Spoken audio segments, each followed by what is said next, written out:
So I'm going to be working back on this picture here. I think about 2 videos ago, I worked on the trees, showed you how I was doing the trees. I'm going to continue working on this in this video. I've got pictures on the go. It's rare for me to have pictures on the go, but sometimes after I finish filming a lesson for the website or MJS TV, I fancy doing something a little bit different for YouTube. So I've got a few on the go at the moment. I've just actually finished this one here, which is going to be available as a lesson on MJS TV in a couple of months. That was fun to do, but very, very time consuming. And sometimes you want to let yourself go a little bit by trying something different. Now, I wouldn't work on anything particularly loose. That's just not my style. I just don't enjoy painting pictures like that so much. So it's going to be tight, but I want it to be something a bit different. This is another one. So this has just been released on MJS TV. That's the lesson for March. So if you fancy learning to paint that, go and check that out, www.michaeljames.smith.tv. What else have we got on the go? Let's have a look. Yes. This is another one. This is another one that I've been working on, which I will finish. That's quite a detailed piece. And that's fun. That's very different, but once again, very time consuming.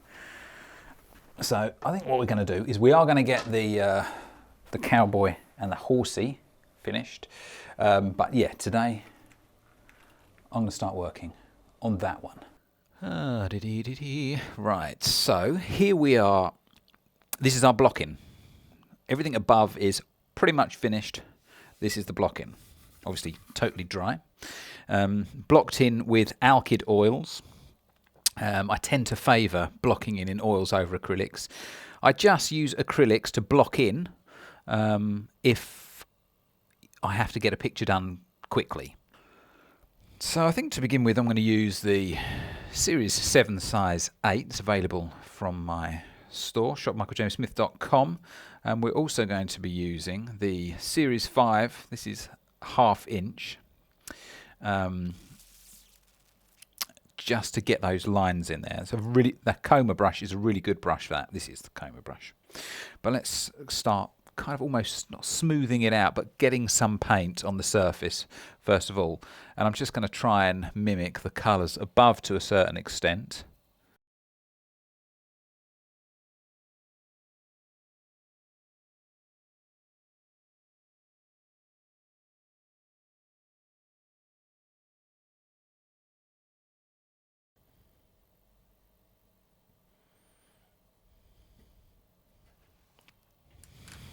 Okay, so we've got a layer of paint on there now.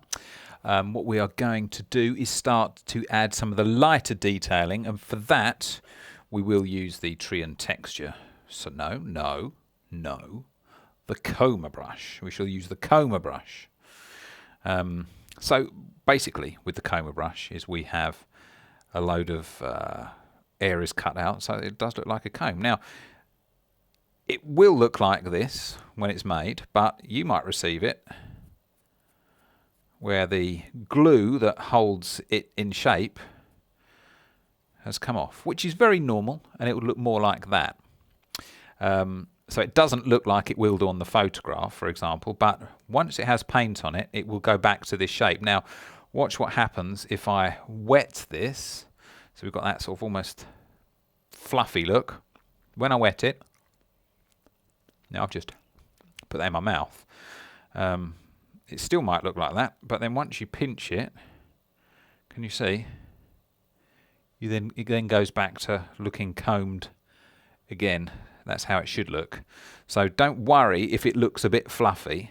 That's just because the glue that is put on the brushes to hold it in shape, the gum, is a bit like hair gel, if you like. It gets knocked about and it comes off, but really that's just for when it leaves the factory and comes to us.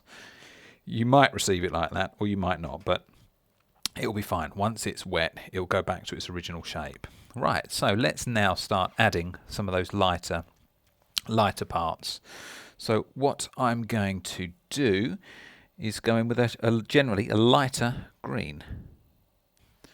Okay, now as I did with the last brush I used, I'm going to be doing horizontal brush marks, but very small. So it's just using the very tip of the brush. And what we get with this brush is we get lots of little lines.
Okay, so I'm going to move now down into this area here. Now this is where it gets a little bit different.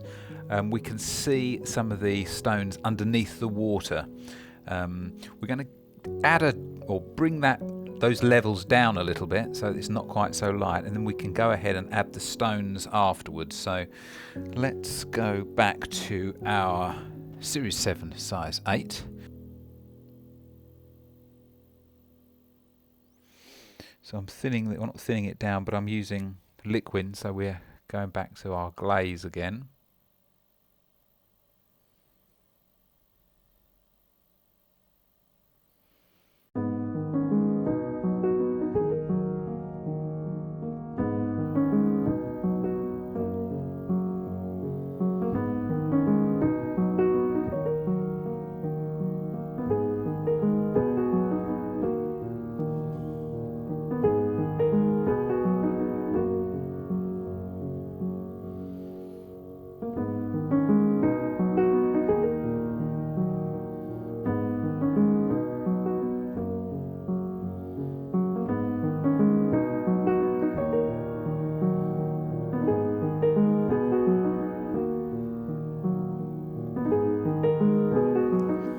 Once I've started to get that detail in, I can then go ahead and just give it the gentlest of blends. This is the fan blender, Series 8.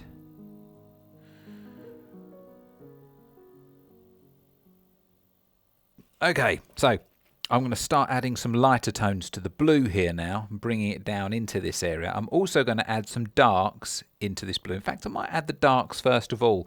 We need for that to be more of a blend, not blend, but a less of a hard blocking line, which we currently have. So all I'm going to do is mix up a darker colour and start introducing it to the light blue.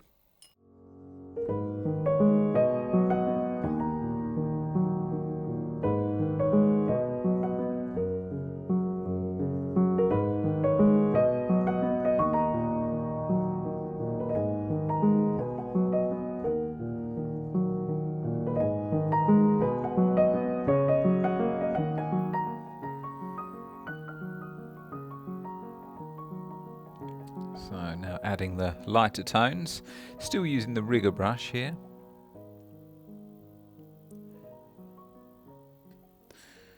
The paint has been thinned down to that milk consistency, but for those of you that are struggling to get the paint light enough or to get it to cover over anything that's darker, even though the paint's thinned down, you can still pick a fair amount up on the brush. So you need almost like a drip on the end of the brush. if you can't get that drip on the brush, then your paint might be thinned down a little bit too much. So it's about getting that consistency correct. And then once you have a large amount on the brush, then you can cover over the darker colours below. So just bear that in mind.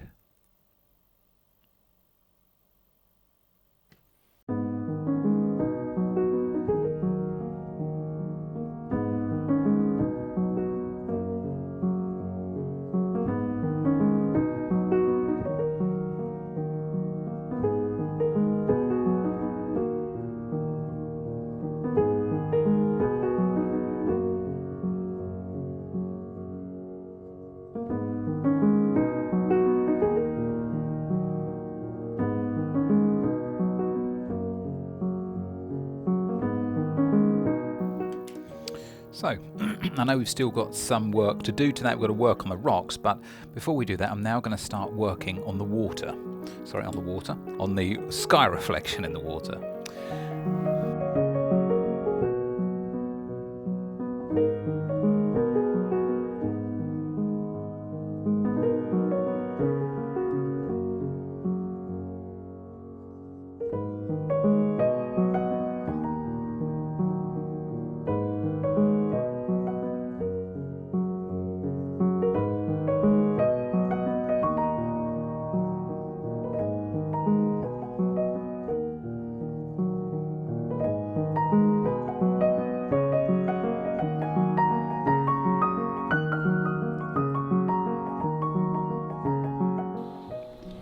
So there we have it, ladies and gentlemen. I hope you enjoyed that little demonstration. Water isn't as difficult as you would think. It's really just about getting the right colours in the right places. But hopefully that's going to help you when you come to paint your rivers and lakes and things. If you do want any more detailed lessons, then please follow me, or please go and check out my online art school. The link is in the description, or pop up there.